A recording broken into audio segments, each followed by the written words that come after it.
amazing viewers and subscribers, and welcome to a brand new exciting Doctor Who review series. So for this series, I'm going to be reviewing every single season of Doctor Who.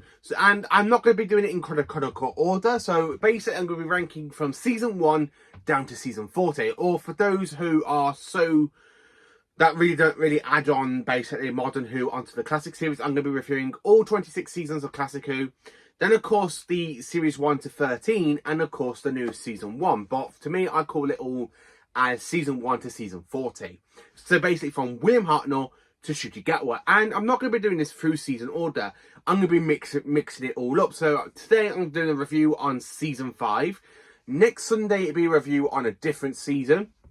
And then, of course, the week after that, it'd be on another season, and another season, and another season. It's not all going to be in critical order. So today, I'm reviewing season 5, aka starring Patrick Troughton, Deborah Wilding as Victoria, and Frida Hines as basically Jamie McQuillan. Season 5, it is an iconic season. I absolutely love this season. So we've got 7 stories in this entire whole season, which I'm going to be reviewing for you all. And I'm kind of done something different to this. So you will see what basically I'll be putting over my actual face, because I have made something to kind of talk about each of these stories and what I love about them. So season 5, it contains 7 stories, but over 40 episodes. And of course, over that 40 episodes, they were broadcast from the 2nd of September 1967 all the way down to the 1st of June 1968. And of course, you got Patrick Troughton as the second Doctor in his second season, of course, as the Doctor, and he's absolutely brilliant in this season. I absolutely do enjoy season 5. Not my favourite Troughton season, because my favourite Troughton season is basically season 6, but I just kind of wanted to talk about season 5, really, and what I love about the entire whole season overhaul, and basically what I love about the stories. So let's get into it, shall we? So the first story is, of course, The Tomb of the Cybermen, which was broadcast from the 2nd to the 23rd of September 1967. So after a kind of a spaceship lands on planet Terrace full of expeditions, basically trying to find the last remains of the Cybermen, they actually come across the Cybermen's tomb by accident, like blowing up some of the like sand sort of thing, rocks, and when they discover on top of the hill the cyber tombs. And of course, you hear a familiar sound of the TARDIS. Now, before we get into all that, I absolutely love the opening bit with Patrick Troughton when he's there talking to Vicky, and she goes, "Where are we? Here we are. Where are we? This is the TARDIS. It's my home," and it has been for a least number of years. I actually like how it goes, well, if I go by your Earth terms, I'm around, yes, for 450 years old. I really like Patrick Troughton when he does that, because the way Victoria and Jamie, aka Deborah Wilding, and Frida Hines just look at each other like in disbelief. It's honestly absolutely funny. So the reason Tomb of the Cybermen is one of my favourite Troughton stories, I need to do a video of me ranking over the Troughton stories, to be honest with you. And Tomb of the Cybermen is definitely iconic to me. One, I love that shot with the cyber tombs when they're literally coming out of the ice tombs, and you've got that music going do do do do do do do do do do do do do. Do. I absolutely love that music. And of course, we meet the Cyber Controller for the first time as well. And it's the first time we actually get to see a Cyber Controller. In the second time is, of course, in season 22. So it's still the same Cyberman, the same Cyber Controller, but played by 2 different actors. But I absolutely love this variant. I love the flippy mouthy thing. You shall become like us. Dun dun dun dun dun dun dun dun. I absolutely love that one. And of course, it also introduces us to the Cybermats. I absolutely do enjoy the story, and it's definitely a 10 out of 10 for me, and I do actually quite enjoy it. It's definitely, again, a 10 out of 10. I absolutely love it. The second story of the season is, of course, The Abominable Snowman, which was actually broadcast from the 30th of September to the 4th of November 1967. And this story was actually filmed in North Wales, believe it or not, up in Snowdon, where Snowdon was basically used to be the cliffside of the Himalayas. And of course, we meet a young Professor Tramis in the story. And I actually like the story because Professor Tramis is there trying to hunt down a Yeti. And as he's there hunting the Yeti, one of his friends is ended up killed by a robot Yeti controlled by the Great Intelligence. So when the Doctor finds out he's landed in the Himalayas, he's there literally finding something that he's took in a previous adventure that we haven't seen on screen. And he goes down to the Monk Mausoleum. And of course, he's there handing it back to them. He ends up being captured. He ends up literally finding what's going on. And of course, you've got that fantastic shot with the Yetis as well. And the crystal balls are like beep, beep, beep, beep, beep, beep, beep, beep, beep, beep, beep, beep, beep, beep. I absolutely do love the Abominable Snowman. The animation was my second experience of the story because I did read the Target book. And the Target book itself was absolutely brilliant because I read the Target book before the animation came out over 2 years ago, back in 2022. And I absolutely fell in love with the story. I absolutely love the Target book. And the animation is really great. My imagination that I used for basically that story, it's the animation basically pitched that up for me. And I actually quite enjoy it. I really do love the animation. The third story of the season is, of course, the Ice Warriors, which was actually broadcast from the 11th of November to the 16th of December, 1967. Now, this is the Ice Warriors' debut story for Doctor Who, and when they first discovered it in the ice, they think they've discovered an ancient form of cavemen. And it turns out to be an Ice Warrior. And the second Doctor does arrive. Now, this is the second story we see the second Doctor wearing his nice fur coat. And it's really lucky that the story isn't actually missing. Only episodes 3 and 4 are missing, with episodes 1, 2, 5 and 6 do survive. So you can actually watch all those stories. I love the control base as well. That's used there. The humans in there looks really quite good. It looks very claustrophobic in some scenes. But I do quite enjoy it, and I do like the Ice Warrior. It's not my favourite Ice Warrior story, though. It is my least favourite of the Ice Warrior stories. So anybody that loves the Ice Warriors, I'm sorry, it's my least favourite Ice Warrior story. But it's a good debut for them, and I absolutely did quite enjoy it. But I'm going to have to say, I'm going to leave the ranking until a bit later on. I just wanted to get Tomb of the Salmon's ranking there and then. And then, of course, the fourth story of the season is The Enemy of the World, which was broadcast from the 23rd of December, 1967 to the 27th of January 1968. And this is a fantastic story because we get to see Patrick Troughton not play 2 different roles. He plays 4 roles in this story. You've got him playing the Doctor, you've got him playing Salamander, you've got the Doctor pretending to be Salamander, and then of course he's playing Salamander pretending to be the Doctor across all 6 of its episodes. And it's a very thrilling episode, a bit like James Bond. So this is something like the Pertwee era would later become. But it's actually quite nice because I do think this does step up the Pertwee era for the 3rd Doctor. But I absolutely love it. I just don't know what it is about this story. I absolutely love The Enemy of the World. It was one for a very long time. Not many people talked about the story, but I think since it was found back in 2012, I really think this story, or 2013, I really think this story became such a popular in the fandom.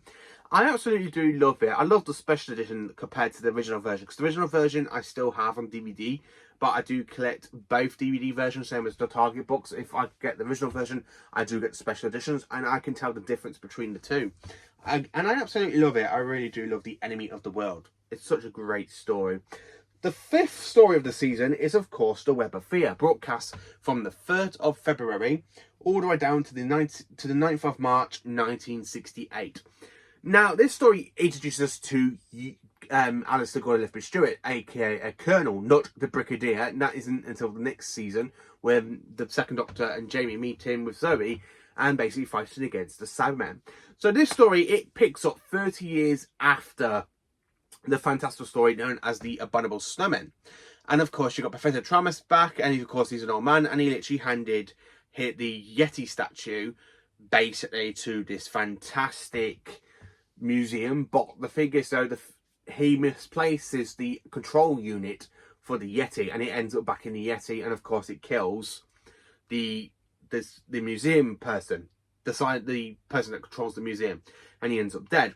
And then of course the TARDIS is ended up being captured by the Great Intelligence, handheld in space, until basically the Doctor thinks he's given it a slip, but he hasn't, because the Great Intelligence remembers the Doctor from the events of the Abominable Snowman, which were of course two stories prior to this one. And I absolutely quite enjoyed this one. I love the location footwork for this story. I love the fact you got the streets of London and you just got the Yetis coming down there. Quick, it's a Yeti. Hey! Like that. I absolutely love it. I really do love the shot as well. The music, again, it's from Tomb of the Snowmen. I absolutely love the music as well, where you've got that music going do do do do do do do do do, and of course you've got them firing a bazooka at a Yeti. Absolutely brilliant. I love the sheet. Every shot in these scenes is absolutely brilliant, and I do quite love it. I really do. The sixth story is, of course, Fury from the Deep, and it was broadcast from the 16th of March to the 20th of April 1968, and I can't really say much about this one because I've only seen the animation. I've not long got given the Target book as part of fan mail, and I haven't read it yet. I really am going to read it after I finish the Nightmare Fair. I think that'll be the first one I will literally dive into. But I do like the idea of it. I love the fact that it kind of plays with this myth legend sort of thing that we got around the Earth, where basically pirate ships going missing or ships going missing, and you got killer seaweed. And of course, you've got the seaweed being drawn in by the pipes. And of course, it is alive. And it doesn't like vibrations when Victoria screams. Like that scream Devil Walling does. And of course, it does back away the seaweed. I do like Mr. Quinn and his assistant, where they open their mouths because they are being controlled by the killer seaweed. Where it goes like that, it opens up the sound. I really do love this story, and it's such a good story, but the shame the animation does let it down for me a little bit, but I'm quite looking forward to reading the Target book. I really am looking forward to reading the Target book, and that's, of course, thank you to Callum for sending it to me.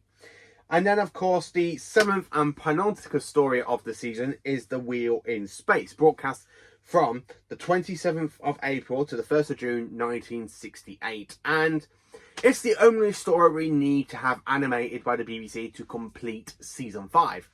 And is it a good story? Well, I actually think it did, because I did try watching the Taste Network Reconstruction. I'm not too keen on Taste Network Reconstructions. For any of the missing stories, I do prefer the animations for them. I really do. But The Wheel in Space is such an iconic story. It is the alternate story of season 5. The Seven return. So it is really good to have 2 summer stories in a season, a bit like season 4, where season 4 you had 2 Dalek stories and 2 Cybermen stories. But I really do feel that Cybermen become more of a main threat in the Troughton era than they did in the Hartnell era, because they only appeared in Hartnell's last story and they become more of a Troughton villain. Now, this story introduces us to the Cyber Planet, and of course we do see the events that in this story that happens to be on Planet 14, which is later referenced in the Doctor Falls in aka season 36 of Doctor Who, aka series 10. And I absolutely do love this story. It's absolutely brilliant. I love the fact that Patrick Troughton makes the name John Smith for the very first time. So, and of course John Pertwee does later inhabit the name, and then of course it just sticks with the Doctor all through the remaining of the incarnations. Again, this also gives us a new companion, aka Zoe. Absolutely a brilliant companion. Honestly, absolutely is. So that is all of the stories in this season. And how do I rate them? Well, to be honest with you, the Tomb of the Snowmen is definitely a 10 out of 10. I do quite enjoy it. The Abominable Snowman, again, is a 10 out of 10. The Ice Wise is a 7.5 out of 10 for me. The Enemy of the World, again, is another 10 out of 10. So I do quite enjoy 3 of the 4 stories so far. The Web of Fear, I'm going to say, is another 10 out of 10. Fury from the Deep, I have given it an 8.5 out of 10 just because of the animation treatment. But I'm hoping the Target book should actually boost it up more, in my personal opinion.